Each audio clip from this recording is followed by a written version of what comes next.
بسم اللہ الرحمن الرحیم۔ السلام علیکم ناظرین، اردو سٹوری اسٹوڈیو میں خوش آمدید۔ چینل پر اگر نیو ہیں تو چینل کو سبسکرائب کر لیں تاکہ ہر آنے والی نیو ویڈیو آپ تک بر وقت پہنچ سکے۔ میں کل رات سے بھوکا تھا۔ میڈم کے ساتھ ساری رات باہر رہنے کی وجہ سے میں کچھ کھا پی بھی نہیں سکا تھا۔ ابھی گرما گرم ناشتہ دیکھا تو منہ میں پانی آ گیا اور فوراً سے ناشتہ کرنے لگا۔ ابھی چند نوالے ہی منہ میں ڈالے تھے کہ ایک ملازم میرے پاس آیا اور آ کر کہنے لگا، محمد رفیق تمہیں میڈم اپنے پاس بلا رہی ہیں۔ خوش قسمتی کی بات تو یہ تھی کہ یہ بھی میری ہی طرح ایک پاکستانی تھا اور ہم دونوں ہی ایک دوسرے کی باتوں کو اچھے سے سمجھ سکتے تھے۔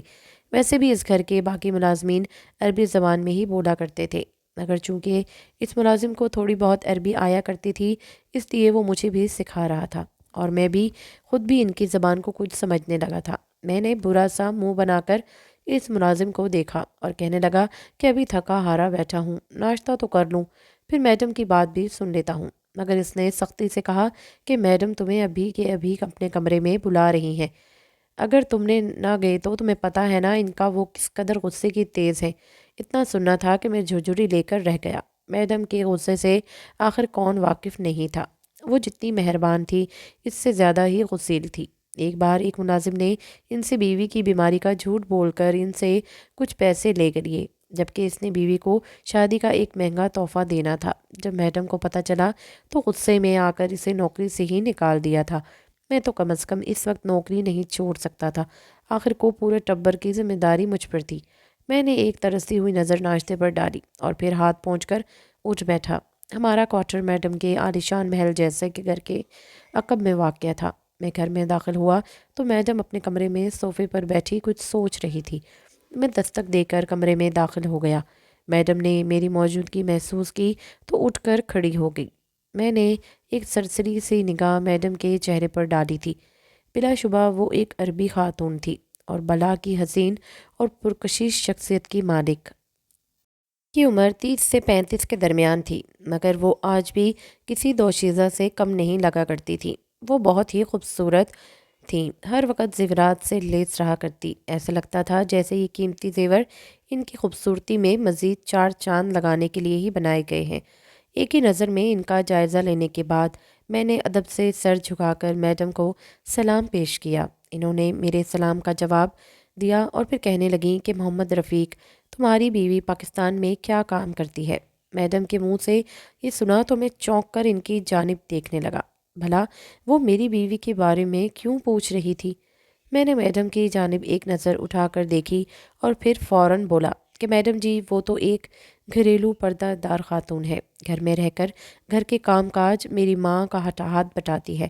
میڈم نے جب یہ سنا تو کچھ سوچتے ہوئے کہنے لگی، تم اپنی بیوی کو یہاں بلا لو۔ میں نے میڈم کی یہ بات سنی تو میرے ہوش اڑ گئے۔ میں تو سوچ میں پڑ گیا کہ میڈم نے یہی کہا ہے یا اور کچھ کہا۔ میں نے میڈم کو کہا کہ وہ تو کبھی گھر سے باہر نہیں نکلی، بھلا یہاں آ کر کیا کرے گی؟ میڈم نے مجھ پر ایک سخت نظر ڈالتے ہوئے بات جاری رکھی، کہنے لگی مجھے ایک عدد ملازمہ کی ضرورت ہے۔ میں نے حیرانگی سے میڈم کی جانب دیکھا۔ ان کے پاس تو اتنے نوکر چاکر تھے اور سعودی عرب میں کیا ملازموں کی کمی ہو گئی تھی جو وہ میری بیوی کو یہاں لانا چاہتی تھی؟ میں نے پہلی بار میڈم کی آنکھوں میں آنکھیں ڈال کر دیکھا اور ان سے کہنے لگا کہ میڈم جی میری بیوی بھلا آپ کی ملازمہ بن کر کام کیوں کرے گی؟ اسے یہاں پر لانے کا خرچہ، پھر اس کے رہنے کا خرچہ مجھے اپنی تنخواہ سے ہی پورا کرنا پڑے گا۔ میں آپ کو یہیں سے کوئی ملازم ڈھونڈ دیتا ہوں یا اپنا چھوٹا بھائی بلا دیتا ہوں۔ مگر میڈم نے ایک کرخا نظر مجھ پر ڈالی اور غصے سے میری جانب دیکھ کر کہنے لگی کہ شاید تم بھول چکے ہو کہ تم اس وقت کہاں کھڑے ہو اور کس سے بات کر رہے ہو، مگر تمہاری یاد دہانی کے لیے میں تمہیں یاد دلا دوں کہ تم اس وقت میرے محل میں کھڑے ہو، مجھ سے ہم کلام ہو رہے ہو۔ تم اس کمرے میں کھڑے ہو جہاں پر آج تک بڑے بڑے شیخ آنے سے کتراتے ہیں، جنہیں میں نے آج تک اپنے عالیشان گھر کے گیسٹ روم تک ہی محدود رکھا ہے، اور تم میرے ملازم ہو کر مجھ سے سوال کر رہے ہو کہ تم اپنی بیوی کو یہاں پر کیوں نہ بلاؤ؟ میڈم کے منہ سے جب میں نے یہ سنا تو میری کان کی لوئیں تک سرخ ہو چکی تھی۔ میں شرمندگی سے سر جھکا کر میڈم سے معافی مانگنے لگا۔ بھلا میں کیسے اپنے اوقات بھول سکتا تھا؟ ہاں یہ بات سچ بھی تھی کہ سب ملازموں میں میڈم میری بہت زیادہ قدر کرتی تھی۔ میں ان کا خاص ملازم تھا اور ان کے گھر کے ضروری کام کے ساتھ ساتھ ان کو کہیں بھی جانا ہو تو وہ مجھے ہی لے جایا کرتی تھی۔ میں ملازم ہونے کے ساتھ ساتھ ان کا ڈرائیور بھی تھا اور وہ مجھ سے ہر ماہ تنخواہ میں میری تنخواہ سے بڑھ کر پیسے بھی دیا کرتی تھی اور کہتی تھی کہ تم بہت محنت کرتے ہو، اس سے بیوی کے لیے کچھ تحفے تحائف بھی خرید لینا۔ اور میں آج ان کی نیکی کا یہ صلہ دے رہا تھا۔ سچ ہی کہا تھا کسی نے کہ میں اپنی اوقات بھول چکا ہوں۔ میں نے فوراً میڈم کے آگے ہاتھ جوڑ کر اور ان سے معافی مانگنے لگا۔ مجھ سے گستاخی ہو گئی، مجھے معاف کر دیں، ایسی غلطی نہیں ہوگی۔ میڈم نے ایک سخت نگاہ مجھ پر ڈالی اور پھر مجھ سے کہنے لگی کہ مجھے اپنے شوہر کی دیکھ بھال کے لیے ایک ملازمہ کی ضرورت ہے، تم اسے یہاں بلاؤ، میں اسے تمہارے ملک کے روپوں کے مطابق 5 لاکھ روپے ماہانہ تنخواہ دوں گی، اور اگر اس نے کام اچھا کیا تو وقت کے ساتھ ساتھ اس کی یہ تنخواہ بڑھ جائے گی۔ میں نے جب یہ سنا تو میری آنکھوں میں پیسوں کی چمک ابھر آئی تھی۔ اتنے زیادہ پیسے تو ماہانہ 2 لاکھ سے کچھ اوپر ہی کما سکتا تھا۔ اگر میری بیوی بھی یہاں آ کر کام کرنے لگے تو ہم دونوں مل کر آرام سے 7 سے 8 لاکھ کما سکتے تھے۔ اتنا سوچنا تھا کہ میں خوش ہو گیا اور میڈم سے کہنے لگا کہ آپ بے فکر ہو جائیں، میں کل ہی اپنی بیوی کو یہاں بلاتا ہوں اور ہم دونوں آپ کی نوکری کریں گے۔ میڈم کے چہرے پر ایک مسکراہٹ پھیلی تھی۔ میں فوراً بھاگ کر اپنے کوارٹر میں آیا۔ میری تو ساری بھوک ہی مٹ چکی تھی، سارا دھیان اپنی بیوی کی جانب تھا۔ میں نے فوراً اسے کال ملائی، وہ اس وقت دوپہر کا کھانا بنا رہی تھی۔ میری خوشی اس سے بھی چھپی نہ رہ سکی۔ مجھے خوش دیکھ کر وہ مجھ سے پوچھنے لگی کہ محمد رفیق، تم اس قدر خوش کیوں لگتے ہو؟ آج میڈم سے تمہیں تنخواہ ملی ہے؟ میں مسکرا کر بولا کہ نہیں پگلی، تمہارے لیے خوشخبری ہے۔ تم کہتی تھی نا کہ تم یہاں آنا چاہتی ہو، عمرہ کرنا چاہتی ہو اور یہاں میرے ساتھ رہنا چاہتی ہو۔ میری بات سن کر پھر تو خوشی سے پھولے نہیں سما رہی تھی اور کہنے لگی ہاں، میری تو یہی خواہش تھی کہ میں تمہارے ساتھ ڈھیر سارا وقت گزاروں۔ آخر شادی کو چند صرف ماہ ہی گزرے تھے کہ تم سعودیہ چلے گئے۔ میں نے یہ خبر فری کو سنائی تو وہ خوشی سے جھوم اٹھی، کہنے لگی کہ وہ نوکری کرنے کے لیے تیار ہے۔ اس کے تمام تر معاملات میڈم نے ہی دیکھے تھے اور پھر کچھ ہی دنوں میں بعد فری میرے پاس سعودی عرب چلی آئی۔ فریحہ میرے پاس آ کر بے تحاشا خوش تھی۔ میں اس کو میڈم کے پاس لے گیا تو میڈم نے اس کے چہرے پر ایک نظر دوڑائی اور مسکرا کر اسے سینے سے لگا دیا۔ میڈم دل کی بے حد اچھی تھی، ورنہ نوکر کی بیوی کو کون سینے سے لگاتا تھا۔ میڈم میری بیوی کو دیکھ کر کہنے لگی کہ تمہاری بیوی تو بے حد حسین ہے، بالکل ویسے ہی جیسے تم نے اپنے موبائل میں دکھائی تھی۔ میں خوشی سے شرما گیا تھا، جبکہ فری بھی اپنی تعریف سن کر شرم سے سر جھکا گئی۔ میں نے اپنی بیوی کو یاد کر کے بے حد افسردہ ہوا کرتا تھا۔ میرا کچھ اخلاق بھی اچھا تھا۔ میڈم جلد ہی میرے ساتھ کچھ مانوس سی ہو گئی اور وہ ایک روز مجھ سے کہنے لگی کہ اپنی بیوی کی تصویر تو دکھاؤ، کیسی ہے وہ جس کی خاطر تم اس قدر پریشان اور دکھی دل رہتے ہو۔ میری بیوی کو دیکھتے ہی میڈم کی آنکھیں حیرت سے پھیل چکی تھی۔ وہ مسکرا کر کہنے لگی کہ ماشاء اللہ، تمہاری بیوی تو بالکل ایک پری جیسی حسین ہے، وہ بہت پیاری ہے، تم تو بہت خوش قسمت ہو، تمہیں اتنی پیاری بیوی ملی۔ اس لیے میری میڈم نے میری بیوی کو دیکھ رکھا تھا۔ میڈم خود تو 30-35 سال کے قریب کی خاتون تھی، مگر ان کا شوہر 80 سالہ بڈھا عربی تھا۔ مجھے یہ بات اکثر سوچنے پر مجبور کر دیتی تھی، اور آج تو جب فری نے بھی میڈم کے شوہر کو دیکھا تو وہ پریشان سی ہو گئی۔ میرے پاس آ کر کہنے لگی کہ محمد رفیق، یہ میڈم نے اس بڈھے کھوسٹ میں آخر کیا دیکھا جو اس سے شادی کر لی؟ یہ تو کہیں سے بھی میڈم کا میل نہیں لگتا۔ میڈم تو آج بھی جوان جہاں دکھتی ہیں، جبکہ وہ تو 80 سالہ بڈھا ضعیف۔ میڈم کو اس سے کیسے محبت ہو گئی؟ میں تو کب سے اسی سوچ میں گم تھا جب سے یہاں آ پر آیا تھا۔ میڈم کے شوہر بستر پر لیٹے رہتے تھے، ان کو فالج کا اٹیک ہوا تھا وہ کوما کی کیفیت میں تھے، اس لیے چل پھر نہیں سکتے تھے۔ میڈم نے انہی کی دیکھ بھال کے لیے میری بیوی کو یہاں بلایا تھا۔ یہ بات میری سمجھ سے باہر تھی کہ آخر میڈم نے اس بوڑھے سے محبت کیسے کر لی۔ میڈم اکثر کہا کرتی تھی ان کی شیخ جبار سے پسند کی شادی ہے۔ خیر کچھ روز آرام سے گزرے تو میڈم ایک روز میرے پاس آئی۔ میں اور فری ایک دوسرے کے ساتھ بیٹھے میڈم کے باغ میں خوبصورت مناظر سے لطف اندوز ہو رہے تھے جب میڈم ہمارے پیچھے آ کر کھڑی ہو گئی۔ میڈم کی موجودگی پا کر ہم دونوں ہڑبڑا کر سیدھے ہوئے۔ ہمیں تو یہ احساس ہی نہیں پیدا ہوا کہ میڈم ہمارے پیچھے کھڑی ہے۔ میڈم ہمارے پاس آئی اور آ کر کہنے لگی کہ محمد رفیق میرے کمرے میں آؤ، مجھے تم سے کچھ ضروری بات کرنی ہے۔ میری بیوی میرا چہرہ دیکھنے لگی اور منہ بسور کر میری جانب دیکھنے لگی۔ وہ جب سے یہاں آئی تھی ہم نے کچھ پل کے لیے بھی ایک دوسرے کے ساتھ وقت نہیں گزارا تھا۔ رات ہوتی تو اس قدر تھک جاتے کہ جلد ہی سو جایا کرتے تھے، اور آج جب تھوڑا بہت وقت ملا تو میڈم نے مجھے بلا لیا تھا۔ میں فری کو اشارہ کرتا ہوا میڈم کے کمرے میں جانے لگا۔ وہ بھی میرے ساتھ ہی چلنے لگی، مگر تبھی میڈم نے اسے تنبیہ کیا کہ صرف محمد رفیق کو اپنے کمرے میں آنے کا کہا ہے۔ اس کا یہی مطلب تھا کہ اس کی ضرورت نہیں ہے۔ میں چلتا چلتا میڈم کے کمرے میں آ گیا۔ میڈم نے مجھے اپنے پاس بلا کر کہا کہ محمد رفیق، مجھے کام کے سلسلے میں ریاض جانا ہے، تو میں چاہتی ہوں کہ تم میرے ساتھ چلو۔ ریاض شہر یہاں سے 3 گھنٹے کی مسافت پر تھا، مگر اب تو رات ہو چکی تھی۔ میں نے میڈم سے سوال کرنا چاہا مگر پھر چپ ہو گیا۔ بھلا میں نوکر تھا اور نوکر کی کیا مجال جو میڈم سے سوال کرتا۔ میں نے میڈم کے حکم کی تعمیل کی اور گاڑی نکالنے لگا۔ میڈم سے جب میں نے پوچھا کہ میڈم ہم کتنی دیر ریاض میں رہیں گے تو میڈم کہنے لگی کہ ابھی کوئی علم نہیں، شاید چند ہفتے یا مہینے بھی لگ سکتے ہیں۔ میرے تو ہوش اڑ گئے تھے، جبکہ فری بھی میرے قریب ہی کھڑی تھی۔ جب اس نے یہ سنا تو گھبرا سی گئی، فوراً میرے پاس آ کر کہنے لگی کہ محمد رفیق، تمہارے بغیر میں یہاں پر اکیلی کیسے رہوں گی؟ یہاں تو میں کسی کو جانتی بھی نہیں، اور یہاں پر تو ہیں بھی سارے عربی لوگ، کوئی میری طرح بولتا ہی نہیں، میں تو تمہارے بغیر رہ ہی نہیں سکتی۔ مگر تبھی میڈم اسے حوصلہ دیتے ہوئے کہنے لگی کہ فری، تمہیں یہاں پر وقت گزاری کے لیے نہیں بلکہ میرے شوہر کی دیکھ بھال کے لیے بلوایا گیا ہے۔ تم ان کا خیال رکھو، تمہارا وقت خود بخود ہی گزر جائے گا۔ فری اس پل بے بسی کا شکار خاموش ہو چکی تھی، مگر میں جانتا تھا وہ اندر ہی اندر کر کر رو رہی تھی۔ دل چاہا کہ میڈم سے اس کی سفارش کروں، مگر میڈم نے تو لاکھ روپے دینے کا وعدہ کر رکھا تھا۔ میں نے فری کو وہیں چھوڑا اور میڈم کے ساتھ ریاض آ گیا۔ میڈم مجھے وہاں لے جا کر اپنے کاموں میں مصروف کر چکی تھی۔ 2-3 دن تک تو میرا فری سے کوئی رابطہ ہی نہ ہوا۔ ایک روز فری کا فون آیا تو وہ رو رہی تھی۔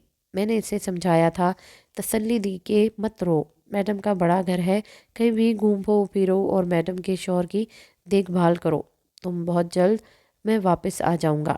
مگر فری رو کر کہنے لگی کہ تم نے تو میری زندگی عذاب بنا کر رکھ دی ہے۔ میں نے تو سوچ رکھا تھا کہ ہم دونوں عمرہ کرنے کے لیے جائیں گے اور اپنی زندگی خوش و خرم گزاریں گے، مگر تم نے تو یہاں میری زندگی عذاب کر دی ہے۔ میں حیران تھا اور اسے کہنے لگا کہ تم کیا بات کر رہی ہو؟ بھلا تمہاری زندگی محل جیسے گھر میں بھی رہ کر کیسے عذاب ہو سکتی ہے؟ مگر تبھی فری کی کال کٹ گئی۔ میں نے بہت بار دوبارہ فون کرنا چاہا مگر اس نے کوئی جواب نہ دیا۔ مجھے اب فری کی فکر ستانے لگی تھی۔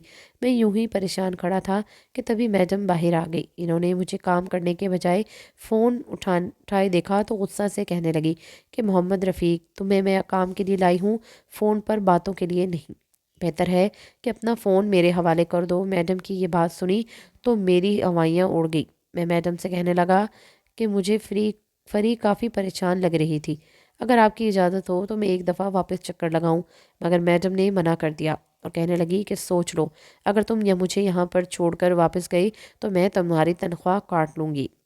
میں تو تھا ہی ذرا لالچی سا انسان، اگر تنخواہ کٹ گئی تو بھلا میں پاکستان اماں کو کیا پیسے بھیجتا۔ مجبوراً مجھے موبائل میڈم کے حوالے کرنا پڑا اور خود ان کے کاموں میں مصروف ہو گیا۔ اس کے بعد بھی کئی دفعہ فری کا فون آیا مگر میڈم نے مجھے میرا موبائل نہ دیا تو میں پریشان سا ہو کر رہ گیا۔ ایک روز جب بیوی کی بے حد فکر ستانے لگی تو مالکن سے چھپ کر اپنا موبائل لینا چاہا۔ وہ اس وقت گھر میں موجود نہیں تھی اور میرا موبائل یقیناً ان کے کمرے میں ہی پڑا تھا۔ مجھے فری سے حد سے زیادہ یاد آ رہی تھی، اس سے بات کرنا چاہتا تھا۔ میں ان کے کمرے میں کا دروازہ دھیرے سے کھولا اور پھر ان کے کمرے میں تلاشی لینے لگا۔ بلا شبہ ان کے کمرے میں قیمتی زیورات یوں ہی کھلے پڑے تھے، مگر مجھے ان سب کی کوئی پرواہ نہ تھی۔ مجھے تو بس اپنا موبائل چاہیے تھا۔ تبھی مجھے موبائل ان کے بیڈ کے سائڈ ٹیبل میں پڑا ہوا ملا۔ میں نے فوراً موبائل اٹھایا، جب دیکھا تو اس کی بیٹری لو ہونے کی وجہ سے آف ہو چکا تھا۔ میں نے وہاں پر موجود چارجر سے اپنا موبائل چارج کیا۔ جب تک موبائل چارج ہوتا مالکن واپس آ چکی تھی۔ آج وہ مجھے اپنے ساتھ ڈرائیو کرنے نہیں لے کر گئی تھی۔ میں نے جب انہیں آتے دیکھا تو موبائل فوراً اتار کر اپنی جیب میں چھپا لیا۔ اس کی چارجنگ اتنی ہو چکی تھی کہ میں اپنی بیوی سے بات کر سکوں۔ کچھ دیر بعد جب مالکن کھانا کھا کر سو گئی، ایک طرف چھپ کر موبائل آن کرنے لگا۔ یہ دیکھ کر تو میری جان ہی نکل گئی کہ اس وقت فری کی 30 سے 40 مس کال آئی ہوئی تھی اور مجھے تو اس کی فکر ستانے لگی۔ میں نے فوراً اسے کال ملائی مگر اس کا نمبر بند جا رہا تھا۔ کتنی دیر تک کال ملانے کے بعد اس نے کال اٹھائی۔ وہ بے تحاشا رو رہی تھی، اس کی ہچکیاں بند چکی تھی۔ میں فری سے بھکلا کر کہنے لگا کہ فری کیا ہوا تمہیں؟ تم اس قدر کیوں رو رہی ہو؟ کسی نے تمہیں کچھ کہا ہے؟ فری رونے لگی اور رو رو کر کہنے لگی کہ تم نے تو میری زندگی عذاب بنا کر رکھ دی ہے۔ میرا سب سے بڑا غلط فیصلہ یہی تھا کہ میں تم پر اعتبار کر کے پردیس چلی آئی۔ خود تو تم اس میڈم کے ساتھ رنگ رلیاں منا رہے ہو اور یہاں میں ان عربیوں کی، اتنا کہہ کر وہ رونے لگی تھی۔ مجھے فری کی بات پر غصہ بھی آیا تھا مگر ضبط کر گیا اور پوچھنے لگا کہ آخر ہوا کیا ہے۔ وہ رو کر کہنے لگی کہ مجھے یہاں سے لے جاؤ ورنہ میں اپنی جان دے دوں گی۔ میں مزید یہاں پر یہ سب برداشت نہیں کر سکتی۔ ابھی بھی مشکل سے تم سے بات کر رہی ہوں۔ تمہاری میڈم نے تو میرے ساتھ… فری صرف اتنا ہی بول رہی تھی کہ تبھی مجھے میڈم کے اٹھنے کی آواز آئی۔ وہ اپنے کمرے سے باہر نکلی تھی۔ میں نے فوراً کال کاٹ دی اور موبائل کو وہیں پر موجود کمرے میں چھپا دیا۔ میرا دل بری طرح کانپ رہا تھا۔ اگر میڈم کو یہ پتہ چل جاتا کہ میں ان کی اجازت کے بغیر ان کے کمرے میں گیا اور اپنا موبائل بھی لے کر آیا تو وہ میری جان لے لیتی، مگر شکر ہے کہ میڈم کو کچھ پتہ نہ چلا۔ جیسے ہی رات ہوئی تو میں نے سوچا کہ میڈم تو سو چکی ہیں۔ میں راتوں رات اپنی بیوی سے مل کر یہاں واپس آ جاؤں گا کیونکہ مجھے اب فری کی بے حد فکر ستانے لگی تھی۔ نہ جانے وہ کس حال میں تھی۔